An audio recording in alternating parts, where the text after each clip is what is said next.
Apakah setiap niat yang kita bangkitkan adalah niat baik yang dapat memberi manfaat bagi umat manusia? Kita harus sangat bersungguh hati mempertahankan niat baik untuk memberi manfaat bagi semua umat manusia. Jika niat ini tidak dijaga dengan baik, maka ia akan berjalan menyimpang sehingga timbullah ketamakan atau niat buruk. Jika demikian, maka pikiran kita akan tercemar. Pencemaran ini bagaikan racun. Ia dapat menyebar dan bertambah tanpa henti. Karena itu, kita harus mempertahankan niat baik untuk berbuat kebajikan dan memberi manfaat bagi umat manusia. Kita juga harus mematahkan niat buruk agar pikiran kita dapat senantiasa cemerlang. Jika pikiran kacau sedikit saja, maka kita tak dapat membedakan yang baik dan buruk. Jika demikian, maka tanpa disadari, niat buruk akan memenuhi pikiran kita. Niat buruk dapat membuat kita berjalan menyimpang. Di dalam sutra tentang si bijak dan si bodoh, ada sebuah kisah seperti ini. 5 indera tidak sempurna. Ada sepasang kakak adik. Si adik adalah seorang pedagang sukses, sedangkan si kakak adalah seorang notaris yang sangat dipercaya oleh kalangan pejabat dan rakyat. Suatu hari, ada seorang pria ingin turun ke dasar laut untuk mencari permata. Untuk itu, dia membutuhkan banyak awak kapal dan sebuah kapal komersial. Karena kekurangan dana, dia lalu meminjam uang dari adik notaris. Karena tidak tahu kapan kamu kembali, saya pinjamkan uang atas nama anak saya. Kamu dapat mengembalikannya kepada anak saya. Sang kakak yang berprofesi sebagai notaris berkata, "Tidak masalah, saya sangat adil dalam menyelesaikan masalah. Saya dapat menjadi penjamin untuk anakmu." Karena itu, si adik merasa tenang untuk meminjamkan banyak uang kepada pria tersebut. Saat dia berlayar, tiba-tiba terjadi angin ribut dan turun hujan lebat yang memorak-porandakan kapal itu. Akhirnya, kapal itu tenggelam. Hanya pria itu yang selamat. Dia pulang dengan tangan kosong. Apa yang harus dilakukan? Dia berpikir untuk memulai dari awal. Dia tidak berani meminjam uang lagi dari adik notaris. Dia meminjam uang dari keluarga dan teman-temannya. Dia kembali pergi berlayar.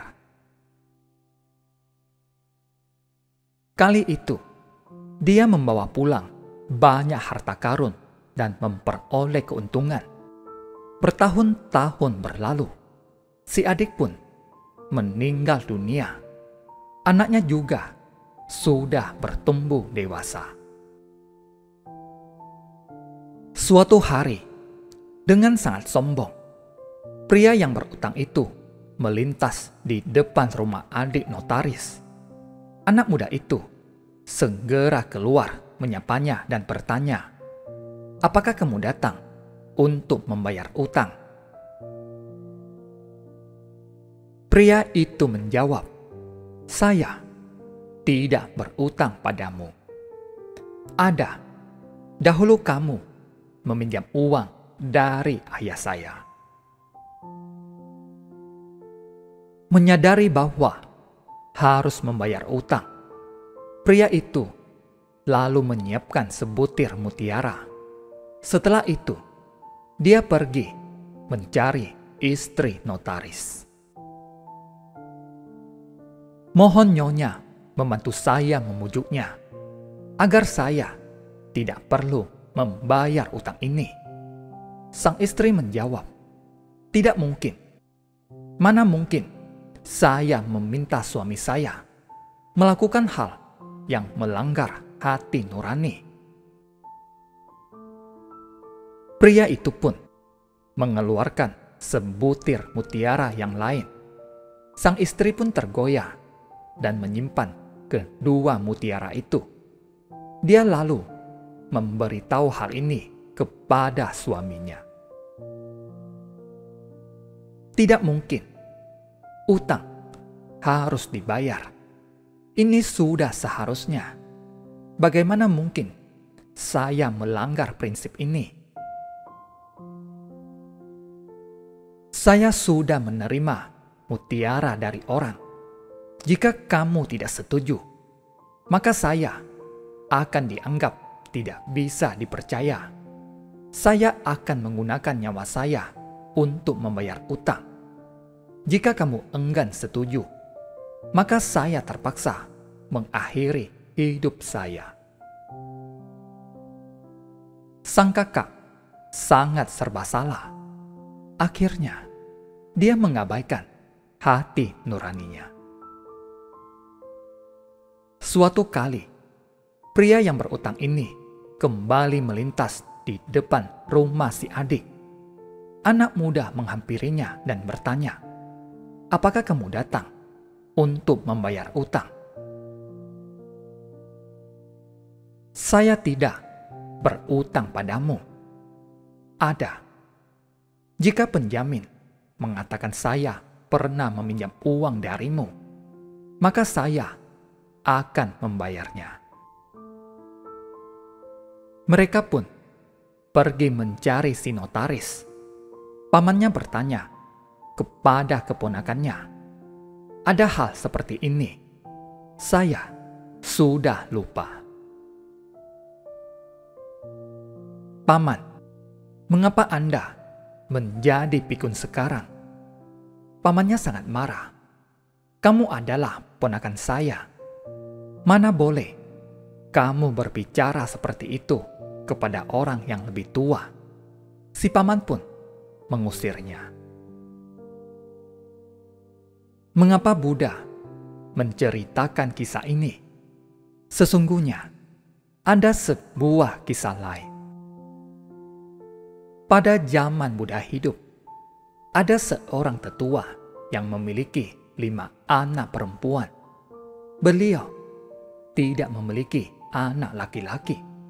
Saat itu, ada sebuah kebijakan negara berbunyi, "Tak peduli seberapa kaya dirimu, jika tak memiliki anak laki-laki, maka kelak semua hartamu akan menjadi aset negara." Sebelum tetua ini meninggal, istrinya sedang mengandung. Tetua ini memberitahu anak perempuannya, "Kamu mohonlah kepada raja untuk menunggu hingga ibumu melahirkan, baru mengambil keputusan." Beberapa bulan kemudian, sang istri melahirkan seorang bayi laki-laki. Namun, bayi tersebut tidak memiliki anggota gerak, tidak memiliki lidah, tidak memiliki mata, dan tidak memiliki telinga. Banyak orang membicarakannya. Anak perempuannya sangat pintar. Dia berkata, "Meski terlahir tidak sempurna, tetapi dia tetaplah bayi laki-laki." Raja pun menyetujuinya.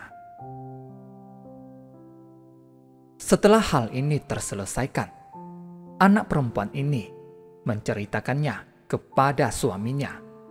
Suaminya pun bertanya-tanya jalinan jodoh seperti apa ini. Dia pun bertanya kepada Buddha.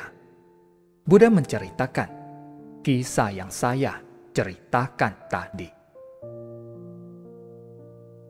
Karena itu, kita harus tekun dan bersemangat, serta dapat membedakan yang benar dan salah dalam mengambil sebuah keputusan.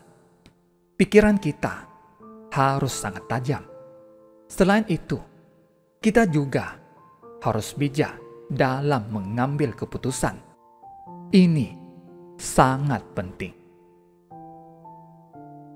Membedakan yang benar dan salah sangatlah penting.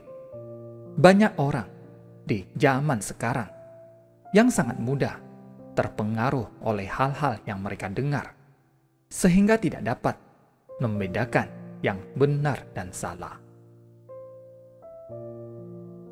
Karena itu, kini kita harus segera berbagi ajaran Buddha dengan orang-orang. Jika membiarkan pikiran tercemar, maka kelak kehidupan kita akan penuh penderitaan. Terima kasih, semoga bermanfaat.